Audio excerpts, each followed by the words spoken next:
কাটাইয়া, কারবালার ময়দানে গিয়া গলা দিব কাটাইয়া, কারবালার ময়দানে গিয়া গলা দিব কাটাইয়া।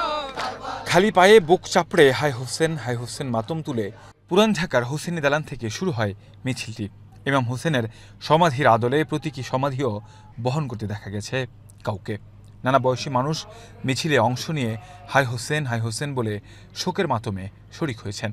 মুসলিম জাতি এবং আহলে কোরআন বহাল রাখার জন্য ইয়াজিদের সঙ্গে যুদ্ধ করেছিলেন, তাই ওনার স্মরণে আমরা এই তাজিয়া মিছিল আর এই মাধ্যমে এই দিনে আমাদের মওলা ইমাম হোসেন আলাইহিস সালাম হত্যা হয়েছে, তার প্রতি শ্রদ্ধা শোক মিছিল। আমরা হাসান হোসেনরে দেখতে চাই, এই কারণে আমরা আসি। মানে ওটা তো আর হয় না, আমাদের যা চাই আমরা তাই পাই, আর এই কারণে মান্তিমুতি পুরা হয়। এই কারণে পুরো বিশ্বে শান্তি কামনায় একই সাথে কারবালার হৃদয় বিদারক ঘটনার স্মরণকে তাজা করতেই মিছিলে অংশ নিয়েছেন বলে জানান মিছিলে অংশগ্রহণকারীরা।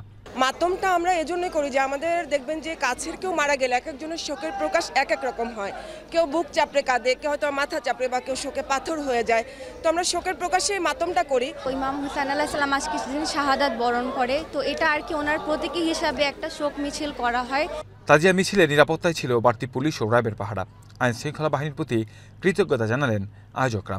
আমাদের এই ব্যাপারে বৈরী পরিবেশ বা বৈরী আবহাওয়া বা পারিপার্শ্বিক কোনো ধরনের আমাদের উপর কোনো চাপ নেই, এবং আমরা আশা রাখি এই মিছিলটি ধর্মীয় ভাবগাম্ভীর্যের মধ্যে দিয়ে সম্পূর্ণভাবে শেষ হবে সুন্দরভাবে।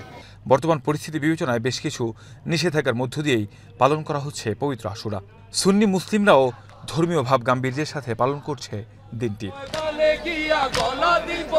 কাউসার আহমেদ, এশিয়ান টেলিভিশন, ঢাকা।